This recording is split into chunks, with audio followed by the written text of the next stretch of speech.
Hi, this is Robert with Pioneer Smokehouses, and today we're going to do a pork loin on a Traeger.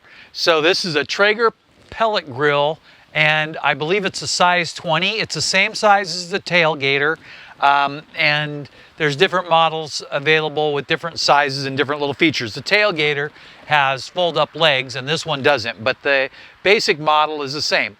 So first thing we're going to do is we're going to go ahead and start it. So I'm going to open this up here.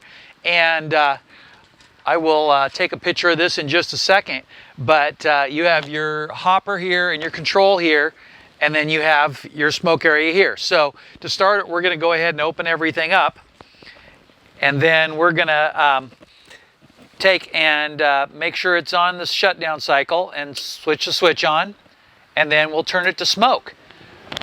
So now all we have to do is let it go ahead and run, and as soon as it's ready, it will change sound. So right now you're basically hearing the fan blowing, but when you start hearing a burning sound, and somebody explained it to me as a roar, then you'll know that it's actually ready. So it'll start kicking out smoke, and then when it starts to burn clean, then you'll know that's it.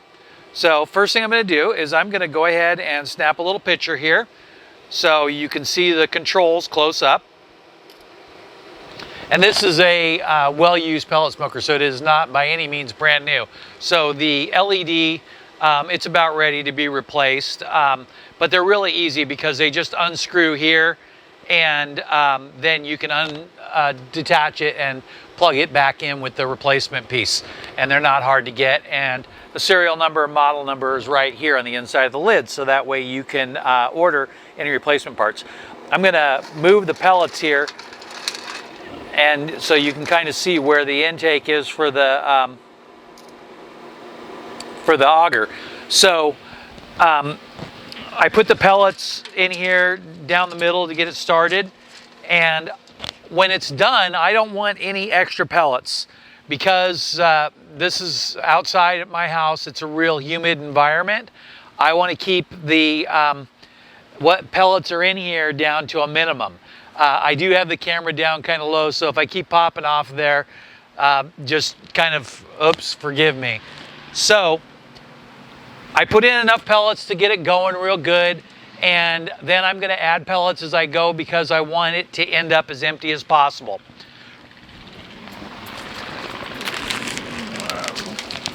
Now the Traeger recommends that you use their pellets, but for today's smoke, I have smokehouse apple pellets because of pork. I like to use either apple or pecan with pork. And the smokehouse is one item that I use on a regular basis. I use both this and their chips all the time. And I have to say that I think one of the main things to consider when you're talking about any kind of cooking is consistency. So if you use the same products over and over again, once you find one that you like, of course, stick with it, and the likelihood is that you can adjust other variables in your cooking process, whether it be time or seasoning. Once you stay with one product, you'll take one of the variables out. So we can see here that it is smoking up pretty good. And I'm going to go ahead and pour a little bit more of the pellets in right now. I just don't want any left over, like I was saying. So I'll set this over to the side, and that'll give me a few hours. So I'm going to let this finish lighten up, and I'm going to go grab the pork loin that we talked about in the last scene. It's in the fridge right now, and so I just have to go ahead and get it all covered with the glaze, and I'll bring it out here in a minute. So we'll be right back. Okay, so we're in the kitchen, and what we're going to do first is we're going to make a marinade for our pork tenderloin, and then we'll go ahead and pre-make the glaze since we'll have everything out. So first thing I'm going to do is I'm going to start with just a standard little bowl. We don't need a very large bowl because we're not making a lot of marinade. We don't want it to be like a soup. We just want it enough to be able to roll the pork tenderloin in from time to time. So the first thing I'm going to do is I'm going to put a cup of jam in here. And my number one tip to you is that just because this is the recipe doesn't mean you should use something you don't like or even an item you don't like. So the first thing I always do, and this goes for anything like with a beer or a wine or anything that you're using in your cooking, especially when it's a main flavoring, you should taste it. Okay, and I'm using brand name apricot preserve, but in the recipe it'll say jam, but don't worry about it. So about half of this container is a cup, and rather than measuring it, I'm just going to go ahead and scoop that out, and then you can see we're about half there, so we're good. And then before you do anything, give this a little stir. And the reason you do that is because if you break it down, it'll be easier to mix when you're all done. All right, and then we're going to go with 3 tablespoons of low sodium soy sauce, I'm sorry.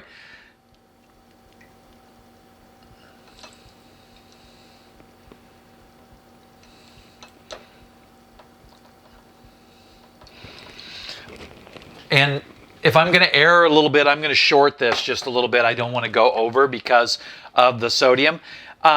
Now, if you use regular soy salt, you'll want to omit the salt, but I just want to point that out. Worcestershire, one of my favorite liquid seasonings, especially for beef, but definitely pretty crucial in this recipe because pork loin could use as much flavor as it can get. And that's the nice thing about pork loin is it is kind of a blank slate. So 1 tablespoon there, and then we're going to go 1 tablespoon of pepper. And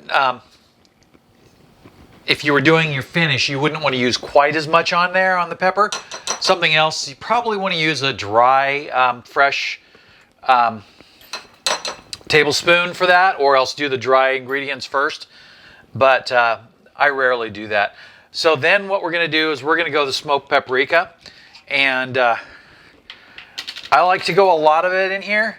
So usually I would use the bulk container rather than this one.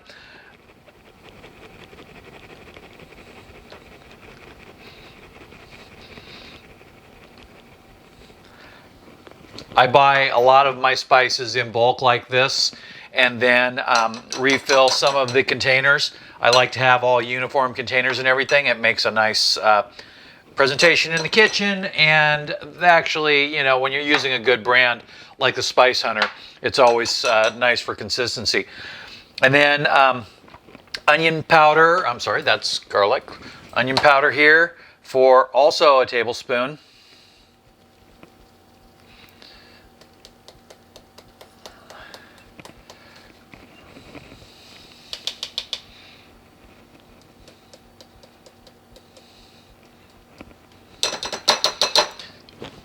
And then on the recipe, you'll see that it says garlic granules or garlic powder.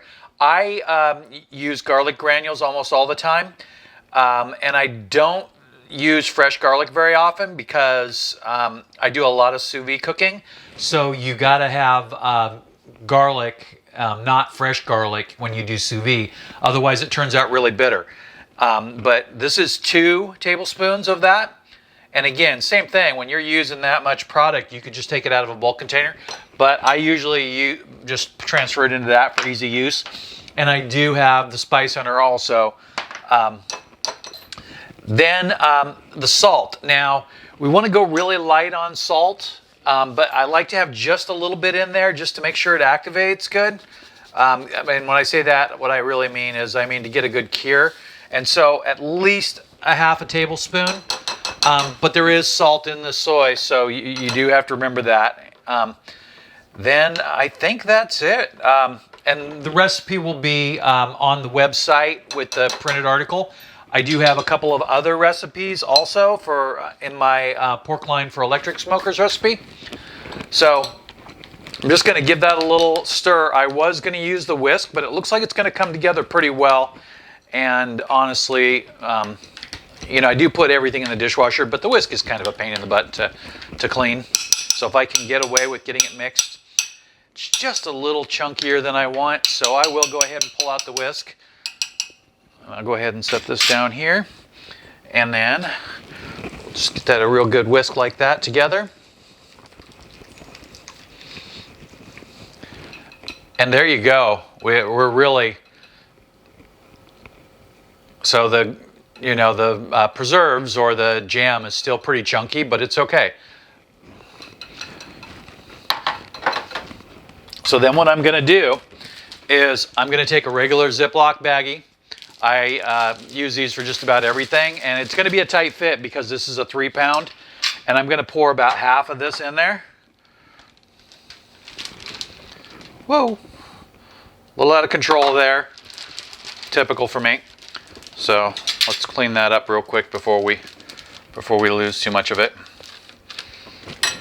Okay, so then I'm going to take it over to the sink here. So then this is my 3-pound pork loin right here.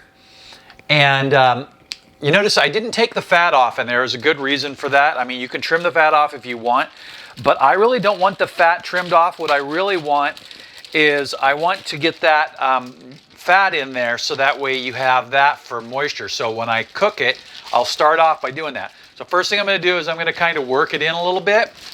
Then I'm going to set this back down, and I'm going to pour the rest of the marinade in there.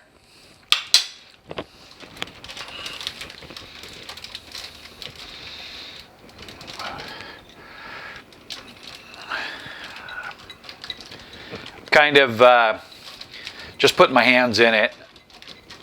Since I do have the sink right here, it's really not that big of a deal. And you can see here, I think I pretty much got most of it out of there. A little rinse here.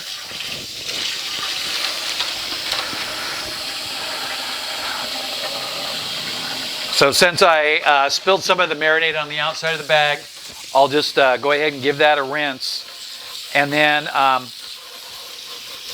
get most of that off so that way I can set it in the fridge. I will be setting it on a bag or on a plate or else in a small bowl. And if you can see, there's a lot of air in there. If that's a problem, what you can do is fill a bowl with water and then submerge it. And then what will happen is that most of that air will come out when it goes underwater. And I've got a lot of that air out of there now. And then I can just go ahead and work it around a little bit. And this is the #1 reason for buying quality plastic bags for this, is so that way you can do this and you don't really have to worry about it breaking. If there's a bone in whatever meat you're working with, then that's kind of a problem, but not with pork loin. So I'm just going to set this here in the sink for a minute while we move on to the next step. So the idea is that what we want to do is we want to get this stuff pre-prepared, and then we can put all the ingredients away and we don't have to leave stuff laying out on the counter. So the next thing I'm going to do is grab a fresh spoon to put in the preserves, and I need another cup of the preserves out of here. And that's going to leave a little bit in the jar, just enough for some toast or something, maybe some English muffins for breakfast. I'll put that in the fridge. So then, like before, we want to go ahead and break it up a little bit. Once it's all broken up, then what we can do is we can add our brown sugar, and that is something I meant to add some of in the last part, but I didn't, so we'll be okay with that. So I'm going to eyeball this. It doesn't have to be exact, but what we need is we need 3 tablespoons, and I always use dark brown sugar. Dark brown sugar has molasses in it. So that's about 1, and that bag's empty, so we're going to start off with the new bag here, or with another bag. When I need half a bag for a recipe, because there are 2-pound bags, I just squeeze the bag in the middle and dump half the bag right in my recipe. And there's 2 more tablespoons right there, and so we're done with that. And then we need a teaspoon of smoked paprika. And we'll need a tablespoon of garlic salt, or garlic powder.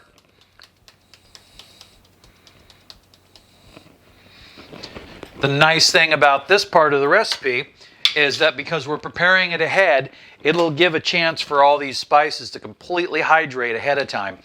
And that's also a good tip for your marinades too, is that if you let them hydrate a little bit ahead of time, you'll be good.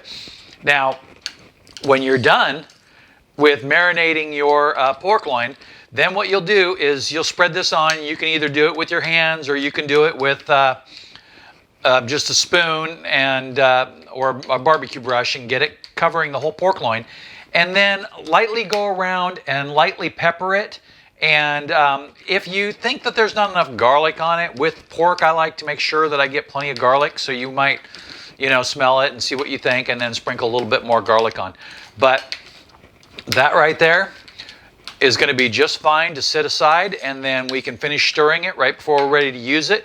And the nice thing is by having it pre-mixed, the spices will hydrate while we're letting it rest, and it'll be easier to stir then. So I'm going to set it here for now, but in a little bit I'll go ahead and put it in the fridge after I find a space for the pork loin. And so we'll see you at the grill. Okay, so here we go. I brought out the pork loin, and after I pulled it out of the mix that you saw earlier, there was a lot on there. So I only put a couple of spoonfuls of the glaze on and spread it around in with the marinade. And it actually looked pretty good. So I wasn't going to worry too much about that. Something I did, so of course I put it on the back of the cookie sheet here so it'll be easy to transfer, and on a grill mat. But what I also did was I put a piece of foil that, a doubled over piece of foil that just goes underneath the pork loin. And the reason is because with all of this marinade on there, it's going to be pretty messy.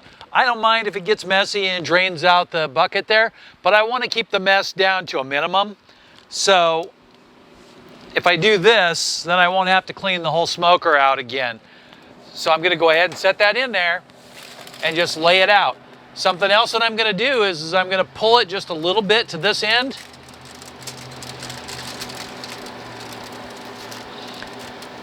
And the reason I'm doing that is because I'm going to want to leave room. I'm considering putting in some macaroni and cheese in about an hour or so, and I want it to have room to go ahead and cook. So the auger is running just fine. I'm going to make sure all the pellets are to the center and to the ramp. And then I can close that down. I'm going to close this down. And I'm going to leave it run on smoke for about 15 minutes. And then after that, I'll turn it up to 250. And this is a 3-pound pork loin. So the way I remember is 3 for 3 at 250. So I don't know if that makes any sense for you, but it's almost 3 hours cook time for a 3-pound pork loin at 250 degrees. And then you want to rest it for 10 to 20 minutes. I like to rest on the short side, so as soon as it juices back up, then I'm good. If I end up cooking it and it's too early, what I do is that I bag it and throw it in the sous vide. I will probably after 2 hours, I'm going to flip the whole thing. I put the fat side up when I loaded it, so I'm going to go ahead and open this up again here. And I don't know if you can see that, but the fat side of the loin is here. And I will flip it over, and then I'll put a little bit more of the glaze on there. And I'm really careful that I'm going to not cross-contaminate the glaze, so that way I can heat it up and use it as a serving glaze also to eat with instead of having ketchup or anything like that. So we're good to go, and I'm just going to let it do its thing, and then I might show you a shot of it or take a picture at the flip stage, but we're gonna just let it do its thing. All right, so I'll see you in a few. Okay, so here we are to the end of our cook, so I'm gonna go ahead and open it up. First thing I'm gonna do is I'm gonna show you a picture that I took a little bit earlier when I was, right before I flipped it. And then I flipped it over and I put some glaze on the bottom and spread it pretty well. And I also threw in some macaroni and cheese. It's just a basic macaroni and cheese recipe. I make cheese sauce out of cream cheese, a little bit of milk, a little bit of the pasta water too, because I always par cook the pasta, 2/3 of whatever the recommended cook time is. That way it finishes cooking and it has a little bit of moisture to absorb in. So I'm gonna go ahead and pull this off, and then I'm gonna show you something here. I can leave the macaroni and cheese in for a little bit longer, and one day I'm gonna learn to bring the oven gloves out. So I did a couple of minutes ago, I temped it, and then I bumped the temperature up because I wanted to get it to start to char a little bit, but it really just never gets charred enough. So there's a couple of different things that you could do. You could take it and put it in the broiler, which is a great way to finish it off. Or you could throw it on your grill, but that'll kind of make a mess. Or you could do this.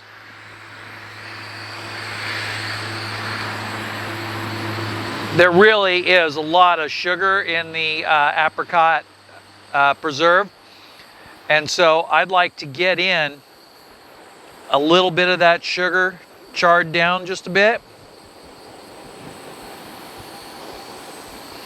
When you're going along, like when you're doing a brulee, you can see it kind of bubble a little bit across the top, and then it browns. So I'm going to just get a little bit closer here.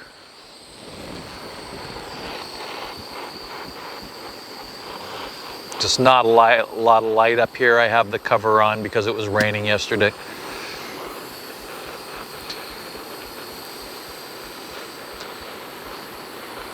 I'm trying to get it to crisp up without burning it at all. That's the one downside to the Traeger Pellet Grill, is that it doesn't char at all. And like I said, we can always throw it in the grill if we want something charred up, which I do that with steaks. But this is pretty easy to do right here.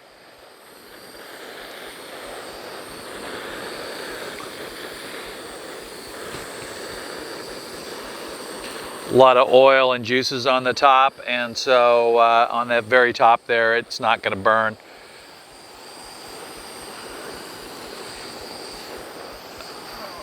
I think that looks a lot better. So now this will need to rest for about 15 minutes before it's ready. And I've deliberately am running out all of the pellets because I don't like to leave any pellets in overnight, because we're so close to the creek, it gets really humid out here. But this looks like a really successful cook. I'm gonna cut it up and put a picture right here for you. So I'll go ahead and put a link to some of my Traeger articles up there. There is one of the multi-articles that I'll link to. And at the time of shooting this video, there was a lot of out of stocks on Traeger. I think that they're having problems with production because of the situation going on around the world right now. But for the most part, the main core items are still there, like the 22, which is the next size up from this. And if I was investing from the beginning, that's where I would actually buy. But the 34 is really nice. It's a huge model, and I am looking to find one of those in the near future so we can do some videos on that.